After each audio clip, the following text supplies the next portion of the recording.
नमस्कार।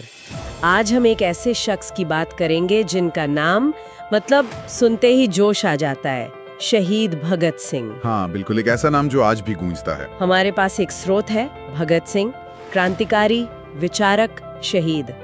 तो आज कोशिश करेंगे कि उनकी कहानी, उनकी सोच को और गहराई से समझें। हाँ बिल्कुल, कैसे सिर्फ 23 साल की उम्र में वो पीढ़ियों के लिए प्रेरणा बन गए, ये जानना जरूरी है। तो चलिए शुरू करते हैं। उनका जन्म, जैसा कि हमें पता है, 1907 में बंगा गांव में हुआ था, जो अब पाकिस्तान में है। और परिवार का माहौल ही देशभक्ति वाला था। पिता, चाचा सब गदर आंदोलन से जुड़े हुए थे, तो वो जज्बा तो बचपन से ही था। हाँ, कहते हैं ना, माहौल का बहुत असर होता है।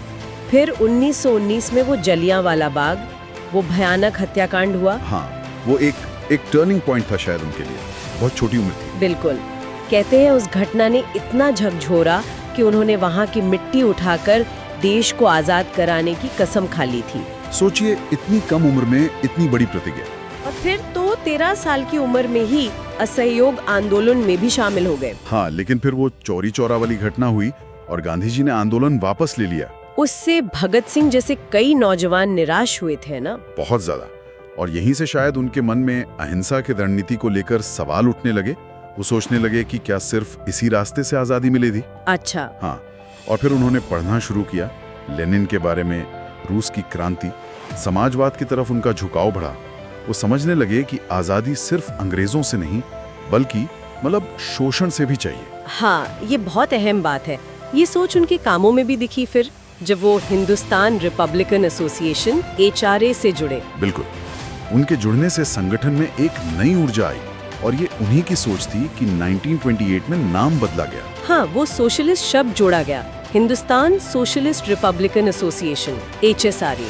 सही कहा। ये सिर्फ नाम का बदलाव नहीं था, ये एक वैचारिक बदलाव था। लक्ष्य साफ था, राजनीतिक आजादी के साथ साथ एक समाजवादी समाज जहां शोषण न हो। और फिर वो लाला लाजपत राय की मौत, उसका बदला लेने के लिए जो योजना बनी। हाँ, सॉन्डर्स हत्याकांड।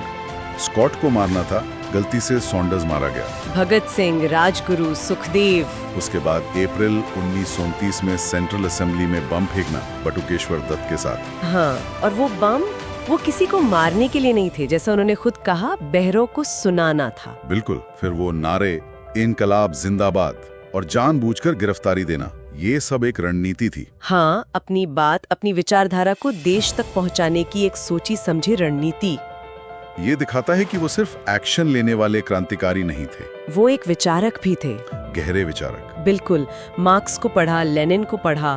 वो मानते थे कि असली आजादी वो तब तक अधूरी है जब तक सामाजिक और आर्थिक बराबरी न हो। जमींदारी, पूंजीवाद, जात पात, इन सब के खिलाफ थे वो। हाँ, और जेल में उन्होंने जो लिखा, मैं नास्तिक क्यों हूँ, वो उनकी तर्कवादी सोच को दिखाता है। उसमें वो मजहबी रूढ़िवादिता पर सवाल उठाते हैं, तर्क पर, विज्ञान पर जोर देते हैं। सही कहा। उनके लिए आजादी का मतलब बहुत बहुत व्यापक था, सिर्फ अंग्रेजों का जाना नहीं। और इसी सोच को, इसी विचारधारा को उन्होंने अदालत में भी इस्तेमाल किया है ना? हाँ बिल्कुल। मुकदमे को उन्होंने ब्रिटिश हुकूमत के अन्याय को बेनकाब करने और अपने विचारों को फैलाने का मंच बना दिया। माफी मांगने से तो साफ इनकार कर दिया था। हाँ, और जेल में जो बुरा बर्ताव होता था राजनीतिक कैदियों के साथ, उसके विरोध में वो लंबी भूख हड़ताल, 100 दिन से भी ज्यादा। उसने तो पूरे देश का ध्यान खींचा था। बिल्कुल।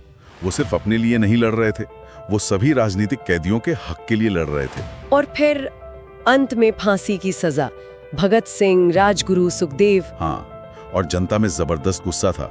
इसके बावजूद अंग्रेजों ने 23 मार्च 1921 को तय तारीख से पहले ही लाहौर जेल में फांसी दे दी। उन्हें डर था शायद कि अगर तय तारीख पर दी तो। हाँ, जन विद्रोह का डर था, इसीलिए इतनी जल्दी और गुपचुप तरीके से। लेकिन खबर तो फैली गई और फिर पूरे देश में विरोध प्रदर्शन, हड़तालें हुई। हाँ, वो शहादत के बाद प्रतिरोध के हिम्मत के प्रतीक बन गए, अमर हो गए। सुभाष चंद्र बोस जैसे नेताओं ने भी उनके साहस की तारीफ की। बिल्कुल।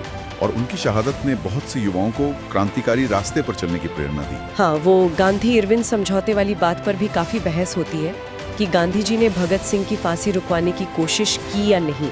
हाँ, वो एक ऐतिहासिक बहस का मुद्दा है। आलोचक कहते हैं कि गांधी जी और दबाव बना सकते थे। गांधी जी का पक्ष था कि उन्होंने कोशिश की, पर वाइसरॉय नहीं माने। ये आज भी चर्चा का विषय खैर, उनकी याद को तो आज भी जिंदा रखा गया है कई तरीकों से। हाँ, उनके गांव खटखड़ कलां में म्यूजियम है, हुसैनीवाला में राष्ट्रीय शहीद स्मारक है, संसद भवन में प्रतिमा है, उनके नाम पर कॉलेज हैं, सड़कें हैं। और अभी हाल ही में चंडीगढ़ एयरपोर्ट का नाम भी उनके नाम पर रखा गया। हाँ, और पाकिस्तान में भी उनकी जन्मस्थली को लेके लाहौर के शादमान चौक का नाम बदलने को लेकर बातें होती रहती हैं। ये दिखाता है कि उनकी अपील सरहदों के पार भी है। बिल्कुल। संक्षेप में कहें तो भगत सिंह का जीवन वो साहस, बुद्धि और आजादी और न्याय के लिए एक अटूट समर्पण का प्रतीक था। वो सिर्फ एक शहीद नहीं थे। नहीं, बिल्कुल नहीं। वो एक दूरदर्शी विचारक थे जो भारतीय समाज की नींव को बदलना चाहते थे। उनका समाजवाद, उनका तर्कवाद, ये आज भी प्रासंगिक है। उनका जीवन भले छोटा रहा, पर असर बहुत गहरा और स्थायी है। वो आज भी उम्मीद और बदलाव की एक मिसाल है। सही कहा। उनकी कहानी हमें याद दिलाती है कि एक न्यायपूर्ण दुनिया के लिए लड़ना कितना जरूरी है और उसके लिए कितनी मजबूत इच्छा शक्ति चाहिए। बिल्कुल। जाते जाते एक सवाल छोड़ जाते हैं सोचने के लिए। भगत सिंह की सोच में जो राष्ट्रवाद था, उसके साथ साथ तर्कवाद और समाजवाद पर भी उतना ही जोर था। तो राष्ट्र और प्रगति को लेकर उनकी ये जो मिली जुली दृष्टि थी, वो आज के हमारे विचारों को किस तरह चुनौती दे सकती है।